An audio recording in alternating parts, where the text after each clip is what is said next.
Oke, halo teman-teman. Assalamualaikum warahmatullahi wabarakatuh. Pada pertemuan kali ini kita akan berbicara tentang keterampilan desainer grafis.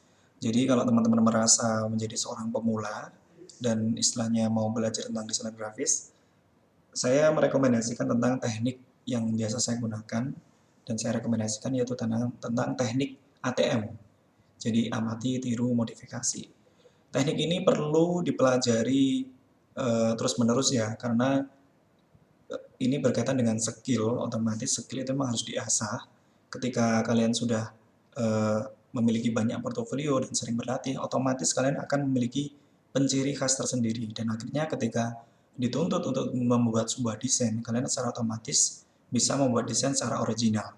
Jadi sebelum istilahnya gini, kayak ibarat kita itu belajar menulis ya. Dulu kan kita ketika SD itu kan diajarin harus meniru tulisan seperti yang ada di buku panduan gitu ya.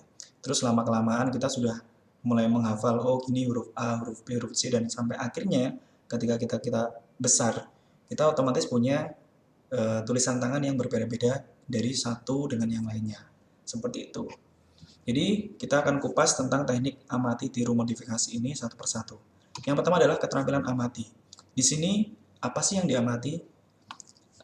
Saya menjabarkan bahwa pengamatan ini merupakan kegiatan mengamati bentuk dan mengumpulkan data sebanyak mungkin dari produk yang kita lihat, karena semakin banyak data yang bisa kita kumpulkan, otomatis akan semakin bagus produk yang kita buat.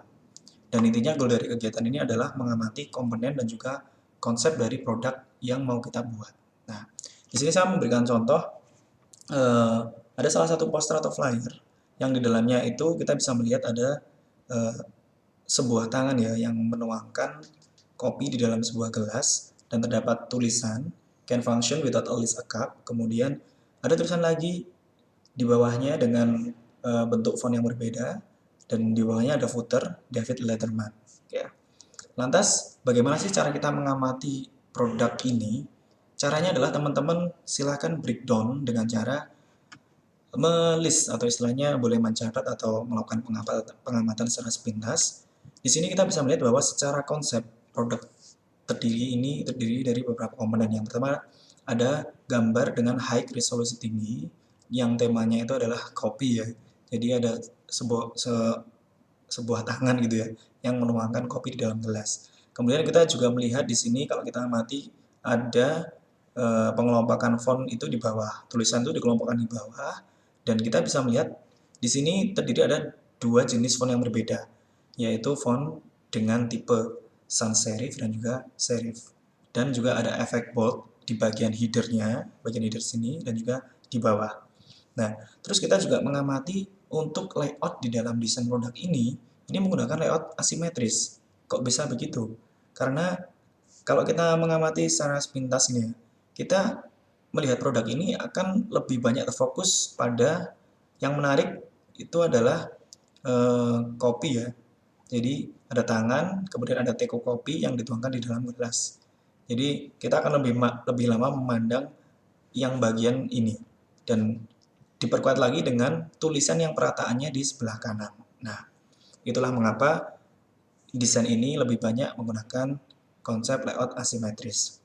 Dan kemudian untuk warna yang digunakan di dalam desain ini, kalau kita lihat menggunakan warna pastel ya, jadi background teks warnanya merah muda, dan ini memberikan secara psikologis warnanya memberikan efek nyaman, kemudian ada sisi romantis, percintaan, romansa, dan terdapat warna hijau ya, hijau tua yang memberikan efek ketenangan. Oke. Terus langkah selanjutnya setelah kita mengamati konsepnya, kita akan melihat tentang keterampilan meniru itu sebenarnya apa. Di sini saya menjabarkan apa sih yang ditiru. Setelah mendapatkan data terkait produk konsepnya, silahkan tiru komponen dan juga konsepnya. Meniru di sini bukan membuat produk yang sama persis ya, namun meniru konsepnya saja. Dan goal dari kegiatan ini adalah meniru komponen dan juga konsepnya. Memang akan ada pergolakan jiwa ya, karena di tahap ini jelas kita sebagian besar akan menghasilkan produk itu yang sekilas mirip lah. Tapi tenang saja nggak apa-apa, karena yang menjadi pembeda nanti adalah tahap selanjutnya di bagian modifikasi. Oke, kita tadi sudah mendapatkan produk ya, produk tadi kita mengamati komponen dan juga konsepnya. Amati keseluruhan detail dan filosofi dalam produk itu sebenarnya apa. Kemudian kita pecah komponennya, dan kita lihat ada gambar kopi, kemudian ada tulisan headernya, kemudian ada konten, dan di bawahnya ada footer. Kita pecah komponennya. Kemudian, setelah kita memecah komponennya, kita menirukan komponen dan konsepnya, dan sesuaikan dengan produk yang kita miliki.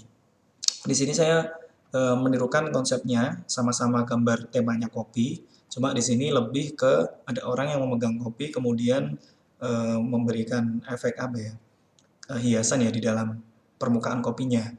Temanya tetap sama kopi, dan di sini saya menuliskan Green Opening Ruang Senja Cafe. Dan di dalam kontennya di sini saya tuliskan juga, silahkan nikmati kesempurnaan seduhan kopi di ruang senja bersama kehangatan di tengah derasnya hujan kota Pecel. Dan yang terakhir footernya saya kasih alamat di Jalan Jawa nomor 2 gitu ya. Kalau kalian cari ruang senja cafe ya jelas nggak ada, karena ini istilahnya apa ya, imajinasi aja ya. Dan di sini kita bisa melihat menirukan komponen dan konsepnya. Jadi memang boleh dikatakan sekilas mirip, karena dari tulisan header saja juga kita menggunakan font yang sama, kemudian kontennya juga sama, footernya juga sama. Yang menjadi pembeda adalah highlight gambar dari yang saya ambil itu berbeda gitu ya. Terus ini sudah termasuk tahapan untuk meniru. Kemudian disinilah yang menjadi pembeda. Jadi kita membutuhkan keterampilan modifikasi. Keterampilan modifikasi itu setiap orang itu berbeda, karena ini tergantung dari jiwa seninya masing-masing. Cuma saya bisa melihat polanya itu sama. Kita punya pattern yang sama. Kita harus punya persepsi yang sama tentang modifikasi ini, apa sih yang harus dimodifikasi.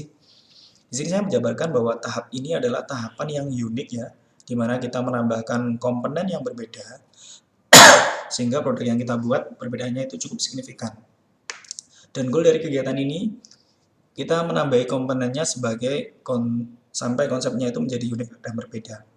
Contoh ibarat orang itu masak nasi goreng ya. Kalau kita melihat chef, istilahnya master chef gitu ya, itu kan memang bahan-bahannya untuk membuat nasi goreng ada yang kayak garam Himalaya, terus kemudian eh, cabenya ya cabai macam-macam, dan juga apa kayak minyak vinegar dan sebagainya.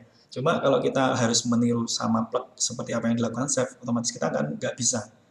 Otomatis kita memanfaatkan apa yang kita miliki dan kemudian kita melakukan improvisasi.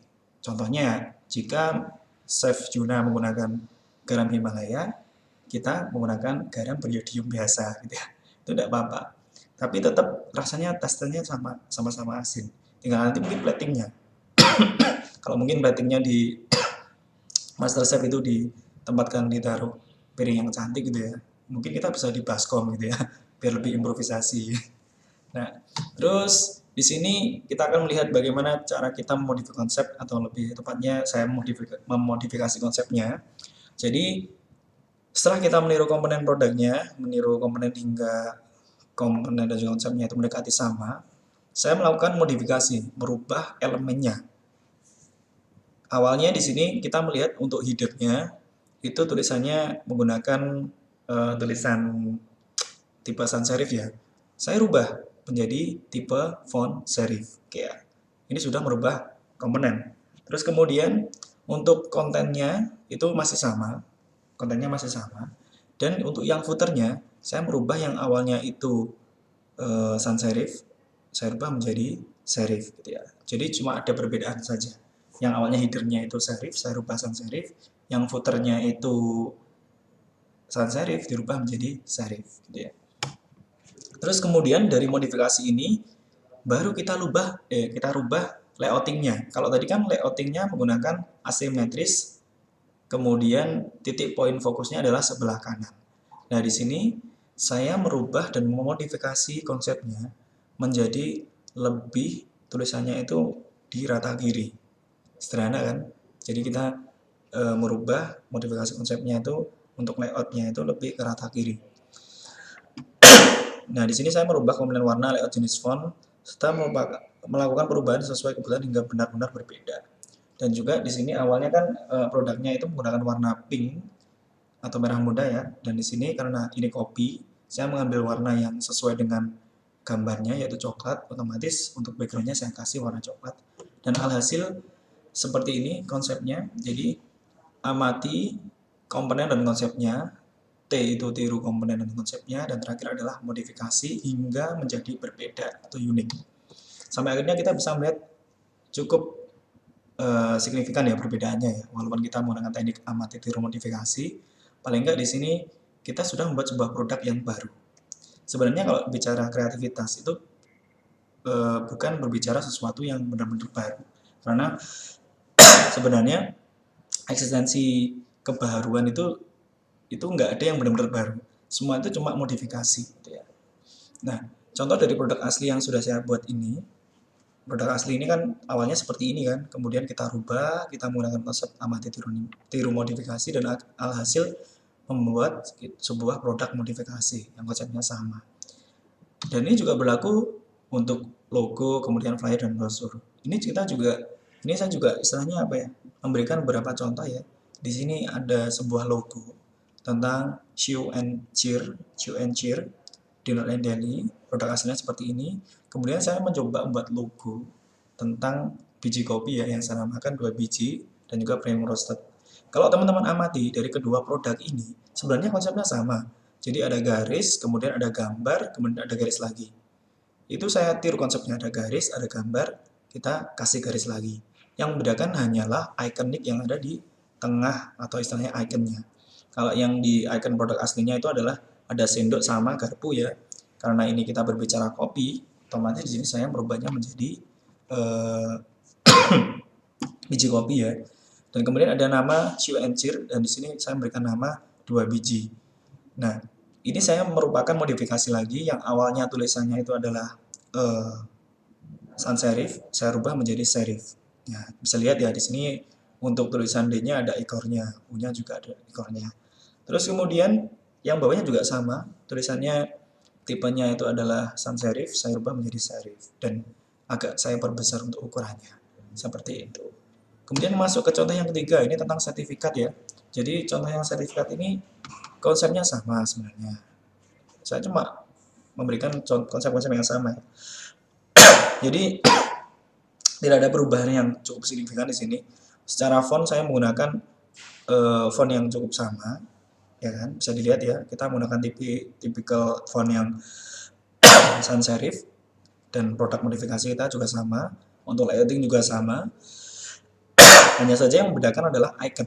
Di sini iconnya awalnya adalah global, kemudian di sini saya rubah menjadi semacam topi wisuda dan bersetelah sertifikat, dan di belakangnya saya kasih watermark.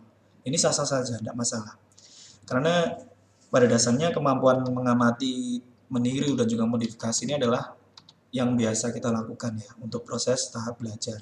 Banyak orang yang belajar desain grafis itu terfokus pada tool seperti penguasaan Adobe Illustrator, Adobe Corel Draw, dan juga yang selainnya.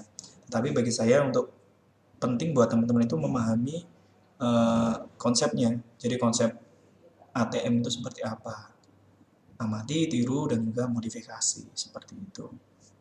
Dan kalau boleh teman-teman ketahui ya, sebenarnya dari apa yang saya lakukan di sini, sebenarnya saya menggunakan aplikasinya itu menggunakan Canva ya. Jadi saya merasa dengan adanya Canva ini, saya lebih terbantu untuk membuat beberapa banyak produk ya. Karena di sana sudah banyak template.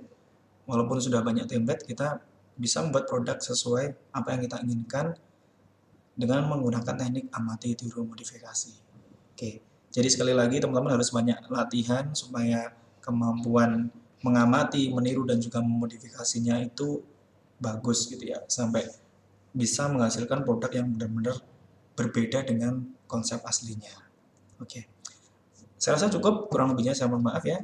Lantas pertemuan selanjutnya kita akan bicara tentang bagaimana simulasi, atau kita istilahnya mensimulasikan kemampuan dari seorang desainer grafis dari mulai memecahkan masalah, kemudian ada orderan, terus sampai kita selesai mendeliver produk kita sampai bisa di-ACC oleh customer. Oke, kurang lebihnya saya mohon maaf ya. Assalamualaikum warahmatullahi wabarakatuh.